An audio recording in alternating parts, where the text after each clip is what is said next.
You guys might not know about this, but there's something called fake background. Of course, that's what I'm using, and that's what most content creators use.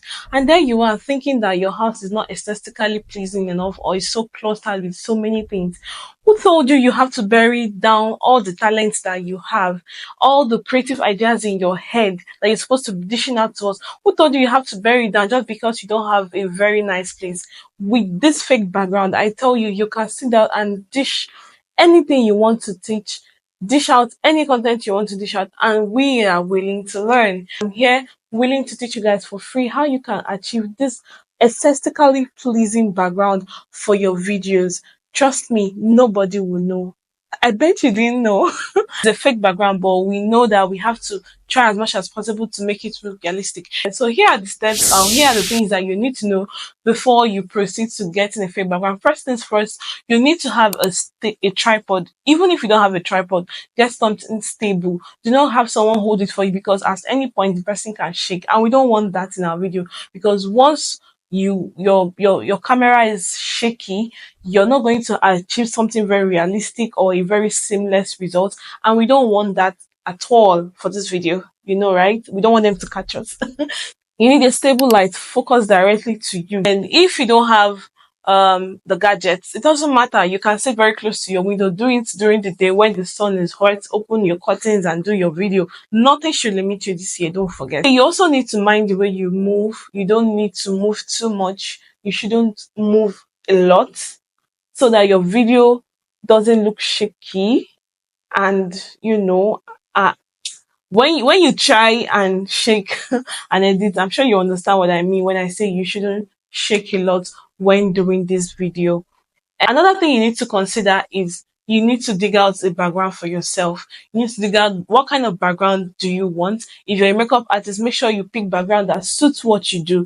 Another thing you need to consider when trying to achieve a fake background is that you need to use a plain background. You don't want to have a background that has multiple colors, so that it doesn't affect our editing process. And you make sure also that the dress or the clothes you're putting on is not the same color as the background that you're using. These things are very, very essential and important, and you have to take them as serious as I am actually saying it, so that we can achieve a very realistic and seamless background. You also have to make sure that while trying to put on your gadgets for the lightning, that there are no shadows at the background of the actual video. Even if you're trying to use the curtain or the natural lights, just make sure that the shadows are not there. Now, with that being said, I think I've said most of the important things that we really need to know before we go into the editing process. But I also like to let you know that for this purpose, I like to use Pinterest to actually download the background. That is where I like to source my background from. You can use any other app. I like to use Pinterest. And for this editing process, we're going to be using CapCut. We source our picture from Pinterest and we edit with CapCut. I hope you understand that. So please do not forget to subscribe to my channel, and please leave a comment and like this video if this video was actually helpful to you. Let's dive into the editing process. Head over to Pinterest, open our Pinterest app. If you don't have it, please download it.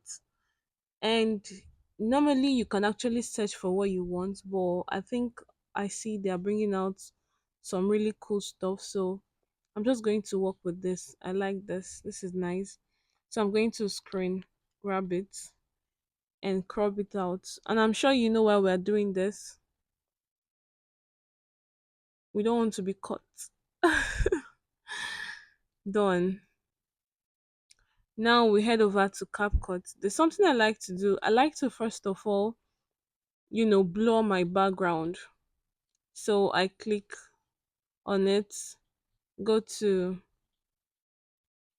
effects and video effects, click on blur. I like to leave it at 30, so we click on good. Now, if you leave it at this and export it, it's going to go in as a 3 minutes video. And once you do that, when you're trying to impute the background to your video, you won't see it because it's now on video, it's no longer on picture. And we need this as an image, it needs to be a picture. So we're going to screen grab again and crop out again. Just follow the process and trust me, everything is going to come out the way you want it. So we click on new project and we import the video we are working with. Now we are Now, going to with that change the being background said, of this please do video. not forget to leave a We click on add and we click on remove BG. You click on auto removal. Now CapCut is doing a lot of things. Everything is turning to pro. So if you have this as a pro version on your phone, don't worry, I'm going to tell you the trick I use to actually still get my video out. So now at this point it's loading and you just have to allow it to apply. Don't interrupt it so that it can successfully come out just the way we want it to be. And that's it. So once it's done, it's going to tell you background removed. You click on good. We have that. Then we head over to background. We head over to background.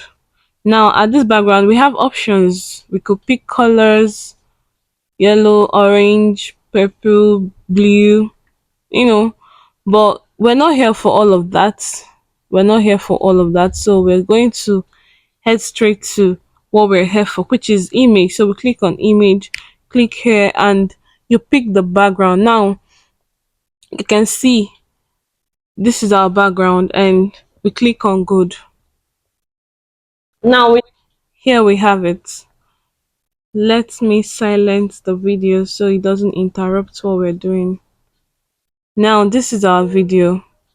I hope you can see how easy and seamless that was. Okay, to make sure it is as smooth as it should be, I like to put in the split, split.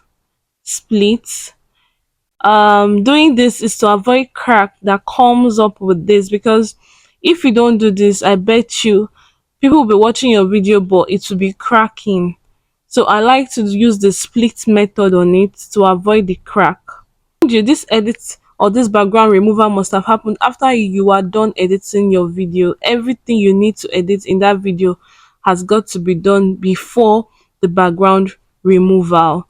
Now because we did the split method, you can see how seamless it was, but if I had not done that, it's going to keep cracking, and we really don't want that for this video. Also said that if you are using the CapCut that has the Pro on it, because CapCut is turning everything to Pro, when you try to export it, because the background removal is now on Pro, it's going to come out something like this. So what do? You click and screen record. We are done screen recording it. Now so what's next?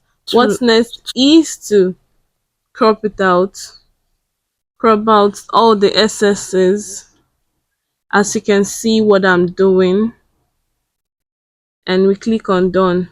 There we have it. We have our video. Now I hope that little trick helps you. See you in my next tutorial. Bye.